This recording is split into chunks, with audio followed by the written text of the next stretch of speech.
This is Words Aptly Spoken, which comes from Proverbs 25:11. A word fitly spoken is like apples of gold in settings of silver.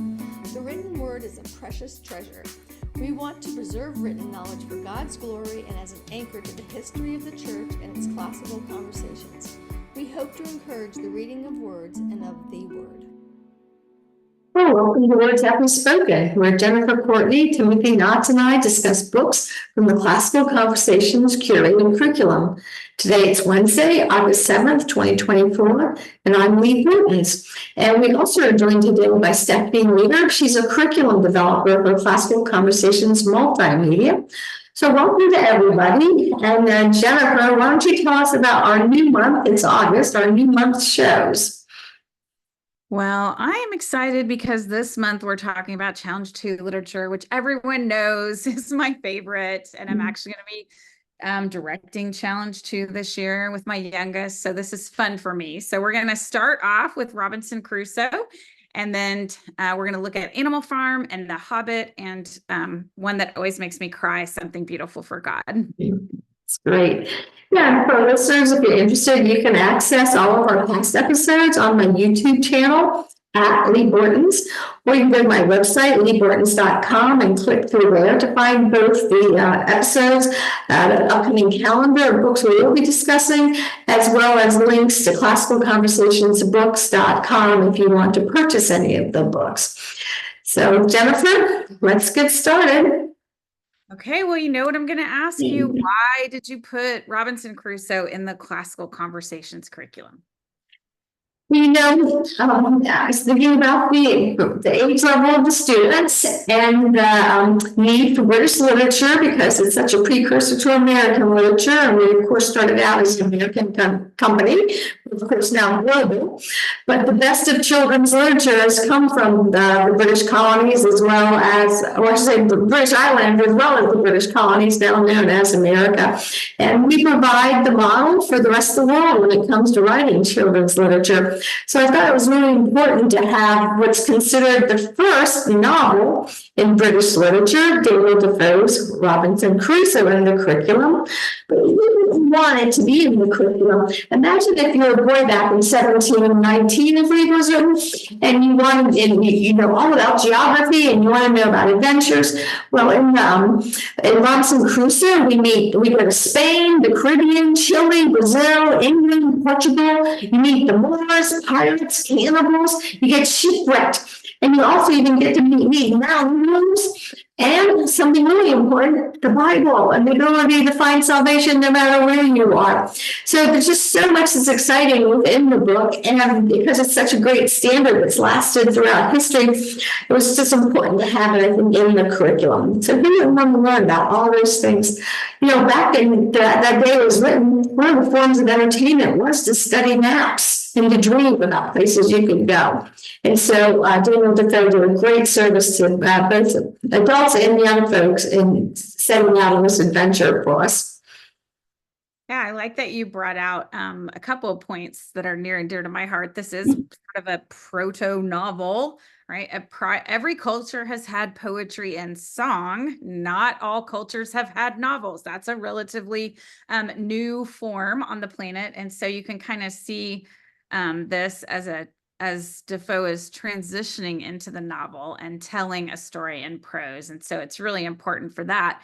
But that's not what our students love about it. What they love about it is traveling to all these exotic places and the idea of getting shipwrecked and figuring out if you can be resourceful. And of course, as you mentioned, they also love Defoe using this time, Robinson Crusoe using this time to really read and study his Bible and pray in earnest for the first time now that he's shipwrecked and alone on an island. So I have fond memories of my oldest. When I had him for Challenge 2, I had 10 young men in the class and only 2 young ladies.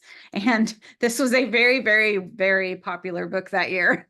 They really liked thinking if they could be tested in the same way that Robinson Crusoe was and rise to the occasion. So can you remind our audience what makes it a novel? It's not just prose, there's more to it than that. But why is it defined as one of the first novels? Do you know? Yeah, so I think part of it too is that transition to character. So if you read the epics, you do get to know characters, but they're more like superheroes. So you know them by their deeds and their words, but you don't get to know their thoughts in the same way that you do in a novel. So usually that's one distinguishing characteristic, that we get to know what Robinson Crusoe is thinking. And because there's no one else on the island with him, we definitely don't get to know him through what other characters say about him the way you would in an epic. We don't, we have his deeds being told to us from his point of view. And so that marks that move into the novel, sort of looking in the interior of a character versus like a Shakespeare play, where at best you can have a soliloquy where they tell you what they're thinking. Or in the epics, they will also speak to one another, but they're not really characters in the modern sense. All right. Well, so Tim, tell us about our author, because this is quite a moment, as we've said, this move into the novel. So who is Daniel Defoe and how did he accomplish this?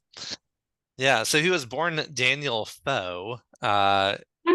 He's a chandler's son, born to Dutch immigrants living in one of the neighborhoods of London in the mid 17th century. So right at the time of a lot of these transitions in the way that the world was being looked at. It's in the early days of the Enlightenment. So you have guys running around like Francis Bacon and there's all this tumult and conflict going on in England at the time.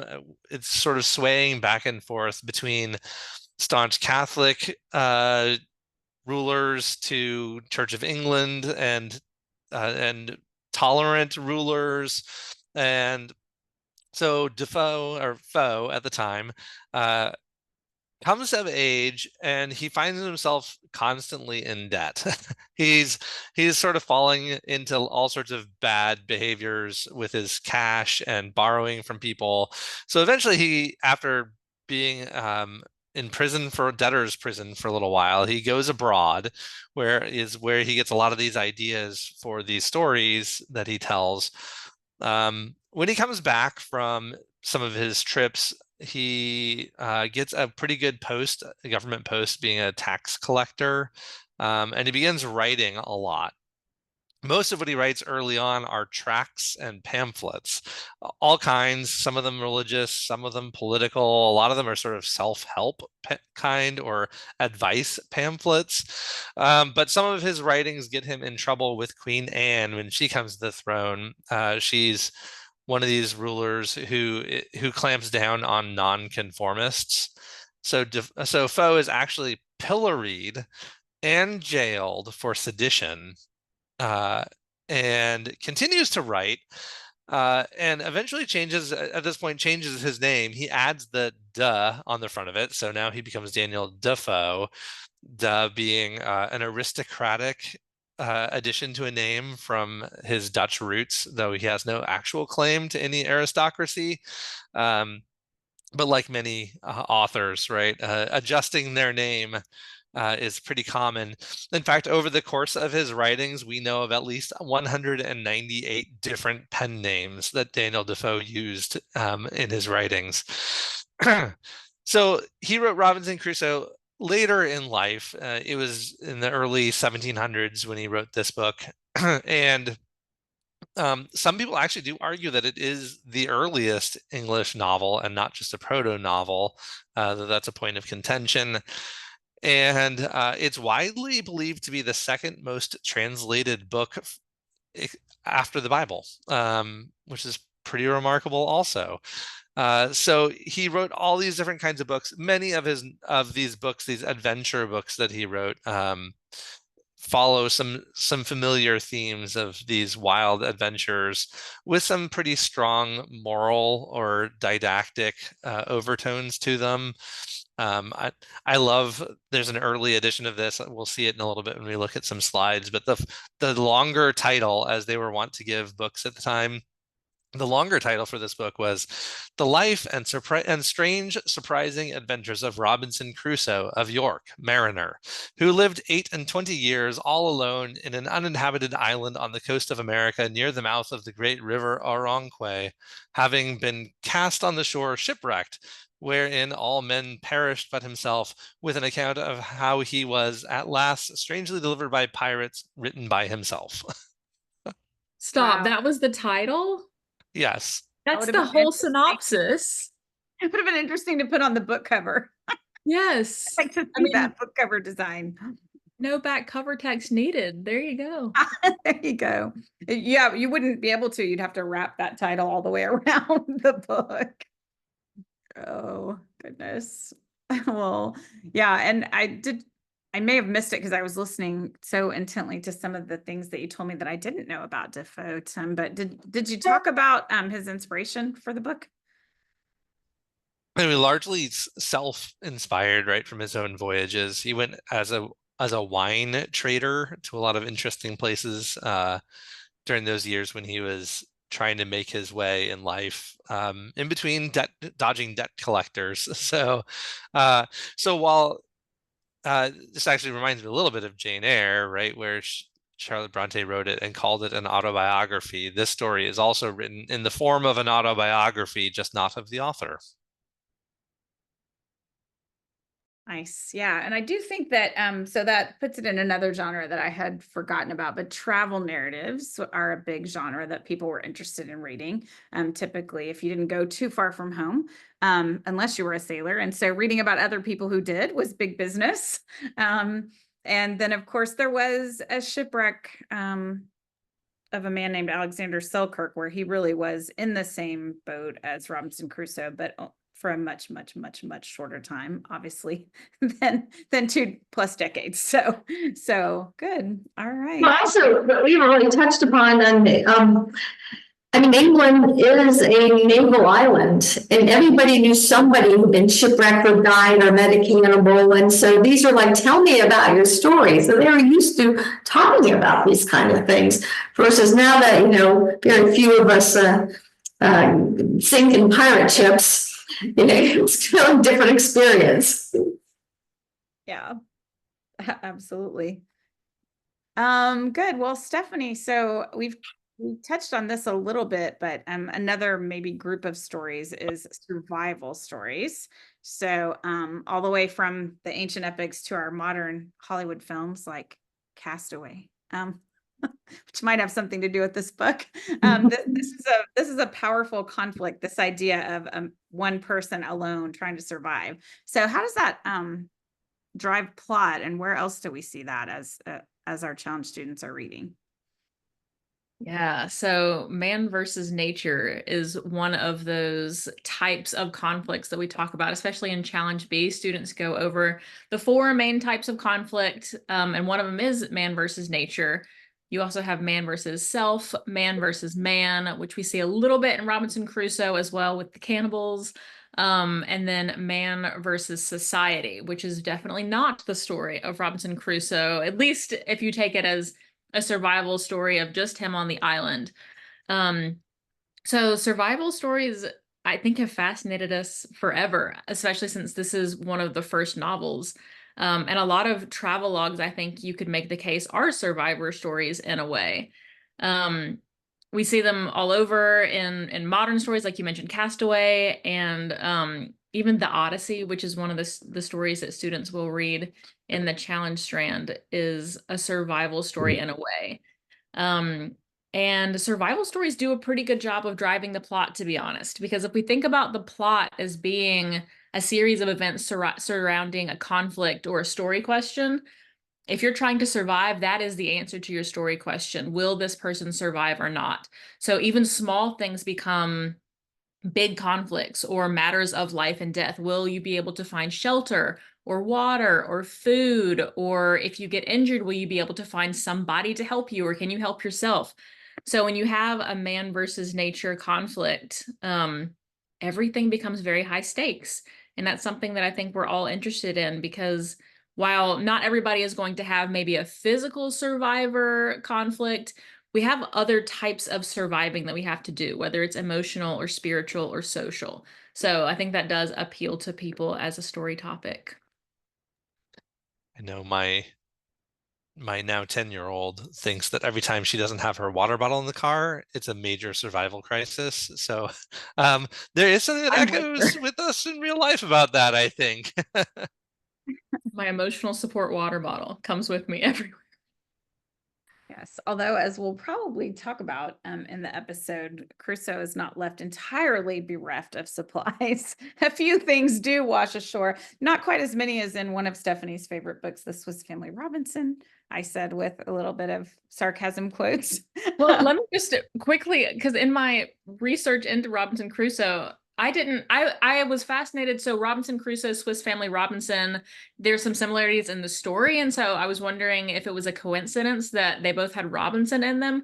And apparently, and maybe this is common knowledge and I just didn't know, but it's not the last name of the characters in the Swiss Family Robinson. They're not the family Robinson, but it's actually a type of story that is a Robinson tale, which is that sort of island shipwrecked, making your own things story. So Swiss Family Robinson was very heavily inspired by Robinson Crusoe.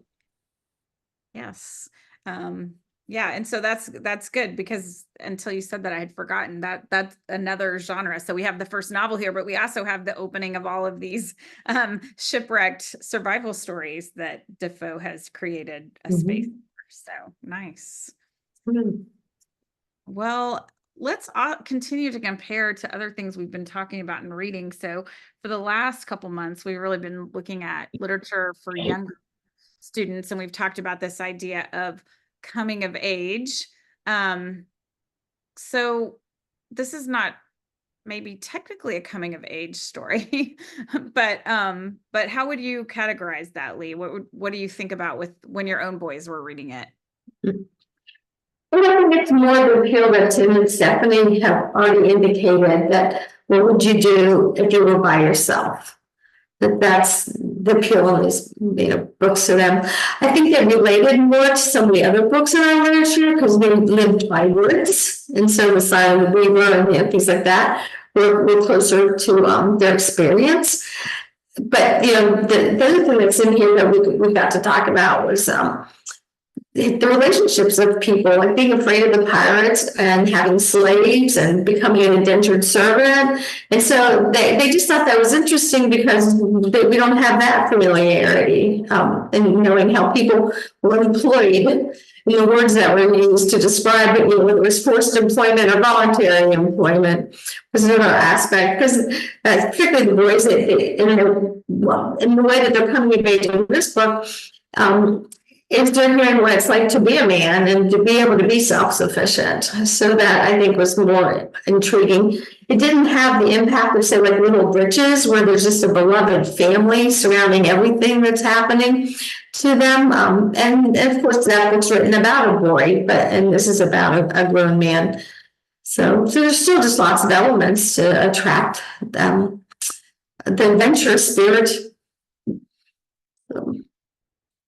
Yeah, I was thinking about it too, that in a way, I guess we could argue that it's a coming of age story. I mean, he is trying to find his rightful employment, which we're going to talk about when we get into the close reading. But it's also a time when he has to come to terms with his faith, and that's an important part of coming of age as well. It's not just finding your vocation in life. It's finding the bigger calling of who you are in Christ. And so he has to face that question for the first time when he's faced with hardship. And that's true for a lot of us today, that we don't face those questions sometimes unless we are placed in hardship, and we have to really ask questions of ourselves and who we are and who we rely on, and what we're made of, and what we absolutely can't do for ourselves and have to rely on a savior for. I think there's something that's really compelling about that beyond literature, because you see a lot of people who live relatively happy and comfortable lives, and they hit a certain point in their life where they feel like they have to go out and be challenged. Like they go and drop everything and go hike the Appalachian Trail for months at a time, or they train and go to Mount Everest to try and hike it, or go live in the desert for a while or something, right? There's something that compels us towards being tested in some way at some point in life. If it doesn't happen to us by God's providence, sometimes we force it on ourselves. When you think of all the people on here that run marathons and Tough Mudders and enter various very strenuous athletic competitions and tournaments. Yeah.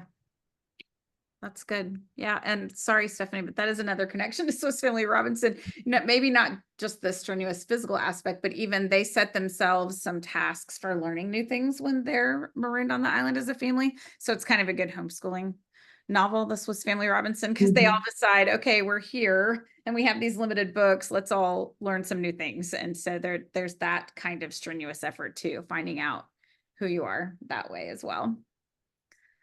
Well, good. Well, I think it's probably time for our break, Lee. Okay. So I just want to thank classicalconversationsbooks.com for sponsoring these episodes. And you can go to classicalconversationsbooks.com to purchase the books discussed.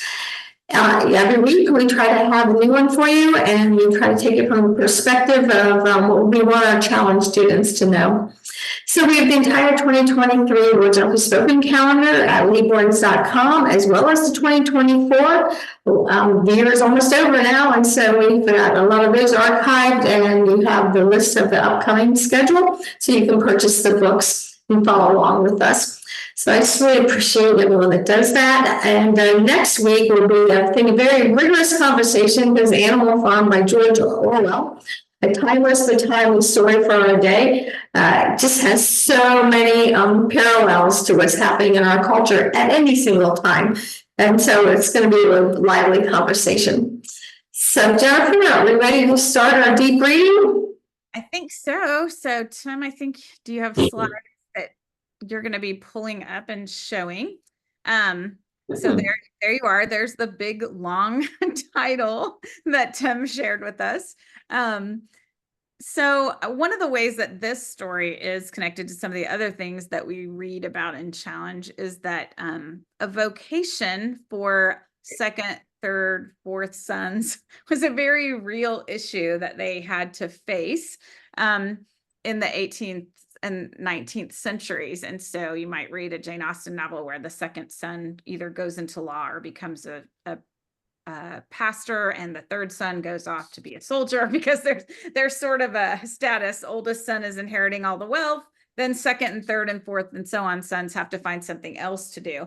And so we have Robinson Crusoe, our character here, who is a third son. So he has a problem to solve right away. He's going to have to make his way in life. And he was educated by his family, and his dad wanted him to go into the law. This is kind of the third son thing to do. But he does not want to do that. He can't get this idea of adventuring and making his way out on the open sea out of his head. So there's this great passage near the beginning where his dad gives him some fatherly advice. So I think Tim's going to read that one for us. My father, a wise and grave man, gave me serious and excellent counsel against what he foresaw was my design. He called me one morning into his chamber, where he was confined by the gout, and expostulated very warmly with me upon this subject. He asked me what reasons, more than a mere wandering inclination, I had for leaving father's house and my native country, where I might be well introduced, and had a prospect of raising my fortune by application and industry, with a life of ease and pleasure.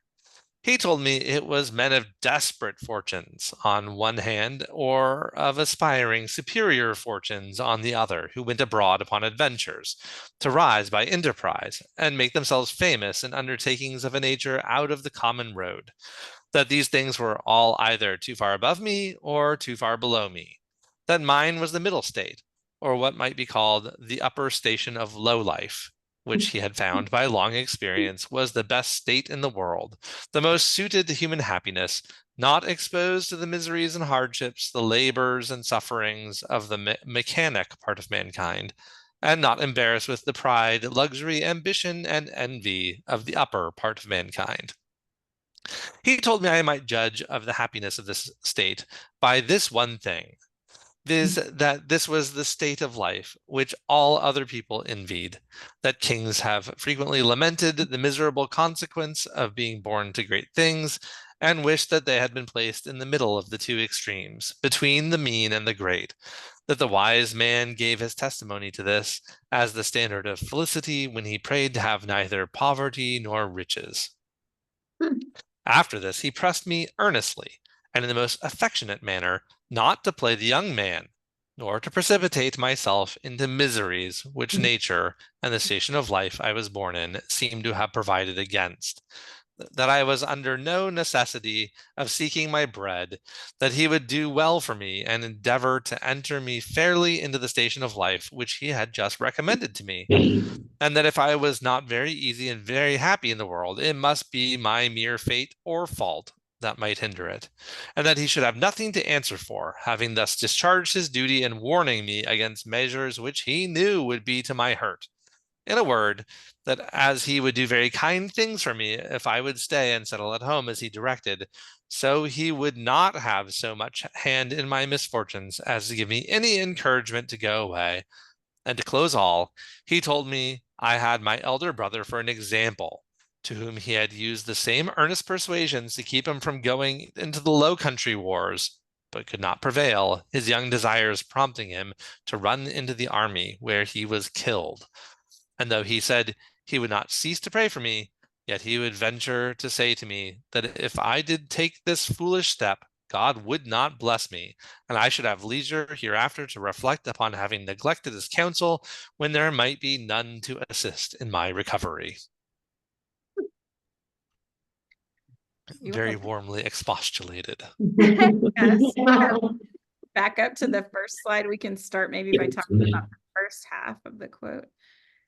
Yeah. So what leapt out at you guys?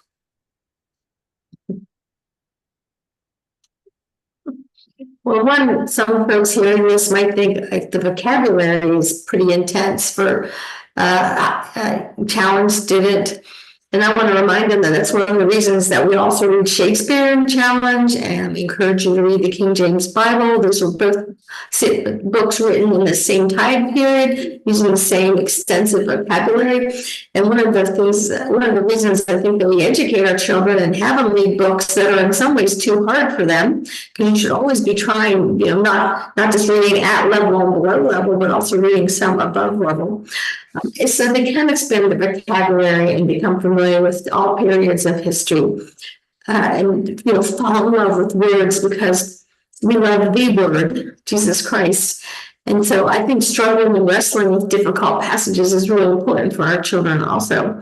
And remembering it's from the first novel, 1719. So I thought if you have a father who reads like Tim, he was very excited to listen to this book. You did an excellent job. Yeah, I was thinking as it was nice to have you read this aloud, Tim, because I have read the book silently to myself the last few times I've read it. And what I noticed when you were reading is that this is only a handful of sentences. The really long sentences with lots of semicolons. But one of the fantastic things about that is we may need to reread it a few times before we completely follow it. But also Defoe is doing a nice job here of mimicking the father's speech. I mean, this is how you would speak to your son. It sounds like he is a wise and grave man who also gives really long counsel as well as serious and excellent counsel. And so you can imagine him running on and on with all of his many, many, many, many reasons why his son shouldn't do this. And he probably wouldn't pause a whole lot. And so therefore there's not a lot of periods. Yeah. Well, you even about Melville and the early transcendentalist style of writing here in the States was very long like this. Yeah. I mean, I love it that the father is giving him good advice. I think in a lot of modern stories of this sort, you have foolish parents and children who are sort of throwing off the foolish parents' bad advice and going and making their way in the world. And yeah, things might be hard, but then they prosper and they kind of look back and like, yeah, those parents, they didn't know but this father actually has really, really wise advice, right? Be content with the good life and don't think that you can risk it all without any risk, without any real risk of great loss. Don't live in envy. It's good advice. Well, he's had a very serious loss. The thing is, you don't know about it till the end. He has lost a son. He probably doesn't want to lose another one. Right. Yep. And seagoing in those days was a much, much more dangerous endeavor even than it is today. Mhm. Well, I mean, just being alive was until after the Civil War era, most people didn't live past the age of 25. So I think it's very loving, though he says it in a way that seems almost funny to us. Yeah, I think it's easy to imagine how it would be off-putting to a young person who's told that he is just average and he should just embrace that and be content that he's not great. He's not terrible, but he's not great. So he should probably just stay in the middle. I think well, Crusoe, Defoe through Crusoe does a good job of like Tim said, conveying that it is good advice. But like Jennifer said, showing us the manner that it was delivered in and how it's very easy to imagine a young person hearing this and being affronted and not particularly convinced long term to follow the advice. Yeah. It's very counter to the young man's viewpoint in general and our whole culture. I mean, this is the you can be anything you want to be culture that we live in. He's saying, well, you might risk it all to win big, but should you really risk a pretty good life for the outside chance of a maybe great name for yourself, great wealth, maybe, but probably not. He also assures them at the end, and no matter what it is you do, I'm going to pray for you, and I'm going to expect, good things for your life. Well, he doesn't really say that. He says he's going to pray for you because if you do the wrong thing, God's not going to bless you. And so it's a little bit of a No, you're right. there, which that was off-putting to me. I just, it added to the tone of, does the father want what's best for you, or does the father just want to be right? And I think he does want what's best, but there's also a little bit of, and I'm certain God is on my side. Yes. That's really tricky. I mean, now that, I read this book like all of us differently than I did when I was a young person. And as a young person, I would definitely be on Robinson Crusoe's side. Let's get on the ship and go. What is dad talking about? Who wants comfort? Let's go have an adventure. But then when you read it as a parent of adult children, it's very different because you realize that you can see farther than they can. And no matter what you say, sometimes they don't take your advice. So. The other thing the advice may not resonate because his brother died in a low country war, not on a boat. Yeah. I think you're right, though. He doesn't want to lose another son. I mean, that's a really, really hard thing for a parent to think about, losing a second one. Yeah. And that last sentence is great, or the last clause. I should have leisure hereafter to reflect upon having neglected his counsel when there might be none to assist in my recovery. So he gets to live that for a good many years. Yeah, so the author's moving to the island that's about to take his social life away from him. Yes. So you've got that. Yes. And ultimately the desert island of 20 years is not his first misadventure, right? He doesn't just not take his father's counsel and advice. He doesn't even take it after he gets captured by pirates and sold as a slave and shipwreck a second time, or first time before the big shipwreck. So yeah, it's a little hard to feel too sympathetic to him and his bad choices as a father. Yeah, I look at him and say, you should have listened to your dad in the first place, but especially after the first time you messed up. Yeah, but I sometimes think, whenever I'm tempted to have those thoughts, I realize that's probably what our Heavenly Father is saying about us. Like, I warned you and you did it and you suffered the consequences, and yet you did it again. So he probably could, I mean, that is sort of the theme of the Israelites in the Old Testament, isn't it? Hmm. But in the end, the father gets really what he more of what he really wants for his son, because the shipwrecked experience is what brings him to Christ. And then his prayers avail much. But God uses it for good, despite the father's best efforts. Yeah. Oh, well, I think Stephanie, you're going to maybe lead us through this next part, but one of the tools that we use to help us with our students in both discussing literature and sorting out their thoughts about it and writing essays is we look at a choice that a character makes, and then we come up with affirmative and negative and interesting factors about that choice. So there's a section of this book where, after being shipwrecked and alone, Crusoe has to sort out his thoughts, just like our challenge students have to sort theirs. And so he sort of makes an Annie chart for himself. So I think we're going to read, Stephanie, are you reading this quote and leading us through this? Yes. Yes. All right. So this is Crusoe pondering. I now began to consider seriously the condition and the circumstances I was reduced to, and I drew up the state of my affairs in writing, not so much to leave them to any that were to come after me, for I was likely to have but few heirs, as to deliver my thoughts from daily poring over them and afflicting my mind. And as my reason began now to master my despondency, I began to comfort myself as well as I could, and to set the good against the evil, that I might have something to distinguish my case from worse. And I stated very impartially, like debtor and creditor, the comforts I enjoyed against the miseries I suffered. Thus, I am cast upon a horrible, desolate island, void of all hope of recovery, but I am alive and not drowned, as my ship's company were. I'm singled out and separated, as it were, from all the world to be miserable, but I am singled out, too, from all the ship's crew to be spared from death. And he that miraculously saved me from death can deliver me from this condition. I am divided from mankind, a solitaire, one banished from human society. But I am not starved and perishing on a barren place, affording no sustenance. I have no clothes to cover me, but I am in a hot climate where, if I had clothes, I could hardly wear them. I am without any defense or means to resist any violence of man or beast.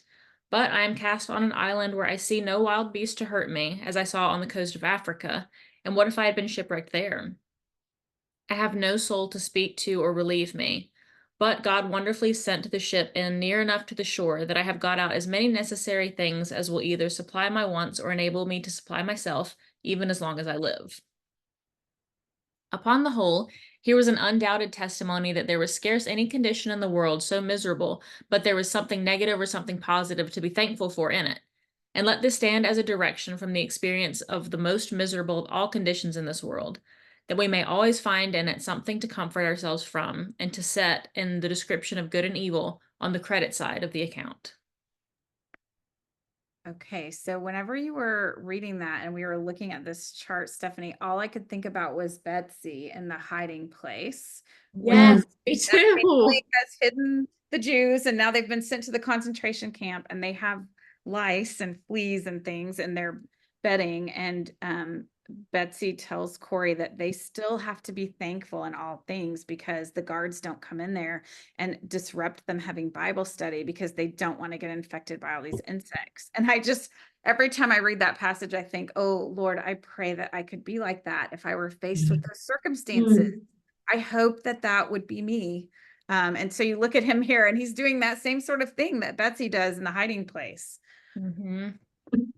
Well, to Tim's point, there's multiple shipwrecks, and this one's after the second one, right? I remember writing the story, Lewis goes.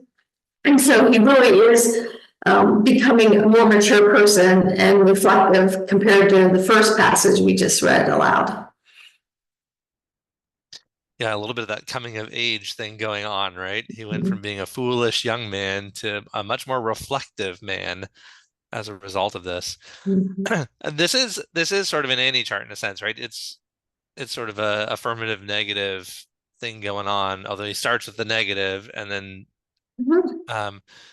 but it's almost like he's having an internal refutation, right? He has these struggles, he has these true desperate thoughts about how hard things are in his life, but yet he's also always able to find an answer, a refutation for why that thing should overcome him, and that there's something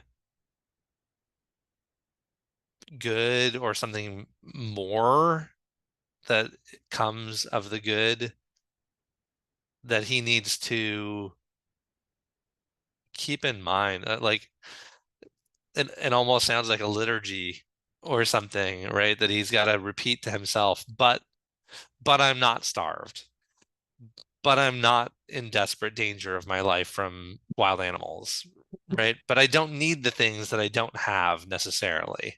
So I think that's a really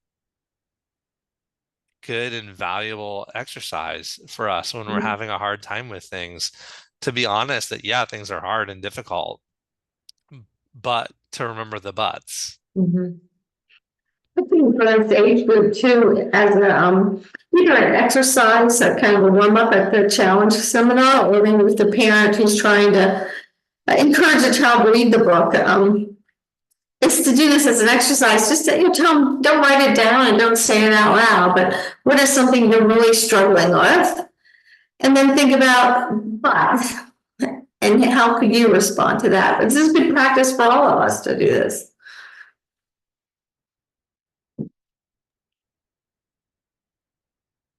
Good practice, hard practice. Mm-hmm.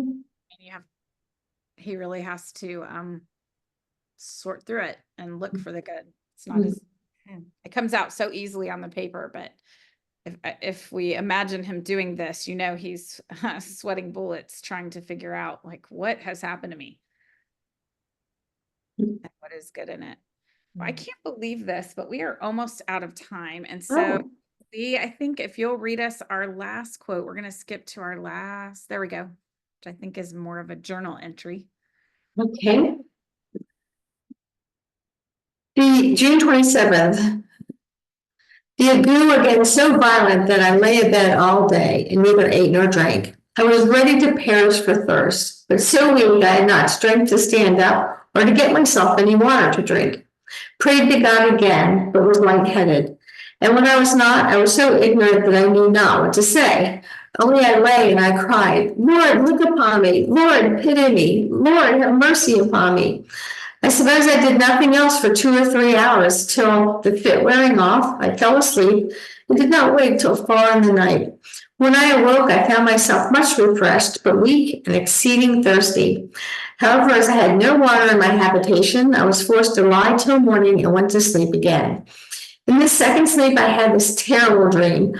I thought that I was sitting on the ground on the outside of my wall where I sat when the storm blew after the earthquake, and then I saw a man descend from a great cloud and a bright flame of fire and light upon the ground. He was all over as bright as a flame, so that I could but just bear to look towards him. His countenance was almost inexpressibly dreadful, impossible for words to describe. When he stepped upon the ground with his feet, I thought the earth trembled, just as it had before in the earthquake, and all the air looked, to my apprehension, as if it had been filled with flashes of fire. He was no sooner landed upon the earth, but he moved forward towards me with a long spear or weapon in his hand to kill me. And when he came to a rising ground at some distance, he spoke to me, or I heard a voice so terrible that it is impossible to express the terror of it. All that I can say I understood was this: seeing all these things have not brought thee to repentance, now thou shalt die. At which words I thought he lifted up a spear that was in his hand to kill me. No one that shall ever read this account will expect that I should be able to describe the horrors of my soul at this terrible vision. I mean that even while it was a dream, I even dreamed of these horrors. Nor is it any more possible to describe the impression that remained upon my mind when I awaked and found it was but a dream. I had, alas, no divine knowledge. What I had received by the good instruction of my father was then worn out by an uninterrupted series for 8 years of seafaring wickedness, and in constant conversation with none but such as were like myself, wicked and profane to the last degree. I do not remember that I had in all that time one thought that so much as tended either to look upwards towards God or inwards towards a reflection upon my own ways, but a certain stupidity of soul, without desire of good or conscience of evil, had entirely overwhelmed me, and I was all that the most hardened, unthinking, wicked creature among our common sailors can be supposed to be, not having the least sense either of the fear of God in danger or thankfulness to God in deliverance. Now, said I aloud, am I done with those dots? Huh? Keep reading? Yeah, keep reading. Okay. Now, said I aloud, my dear father's words are come to pass. God's justice has overtaken me, and I have none to hear, to help or hear me. I rejected the voice of Providence, which had mercifully put me in a posture or station of life where I might have been happy and easy, but I would neither see it myself nor learn to know the blessing of it from my parents. I left them to mourn over my folly, and now I'm left to mourn over the consequences of it. I abused their help and assistance, who would have lifted me in the world and would have made everything easy to me. And now I have difficulties to struggle with, too great for even nature itself to support, and no assistance, no help, no comfort, no advice. Then I cried out, Lord, be my help, for I am in great distress. This was the first prayer, if I may call it so, that I had made for many years.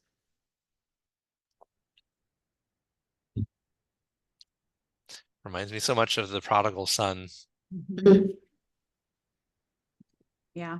Yeah, that's another genre of story that it belongs to, isn't it? The prodigal son.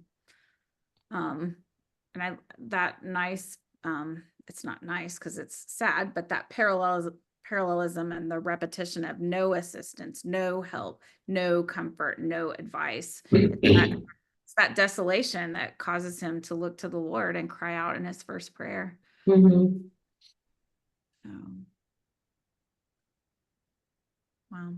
Yeah, and then looking back on all the good that he had neglected, right? Mm-hmm. That he had not heeded the good counsel, that he had not accepted the good life that had been offered to him, that he had not even been thankful for the good things that God had given him, even in his depravity, right? That degree of sorrow over sin, like that's a very honest picture, right? I think a lot of times we see these conversion stories and they get glossed over, like this part of it.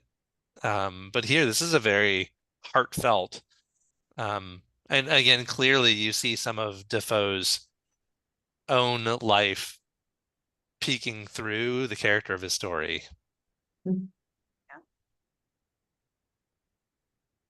you go back to the slide before?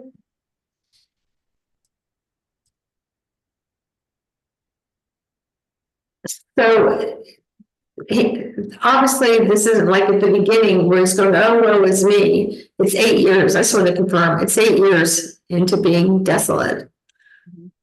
So it took a long time. Yeah.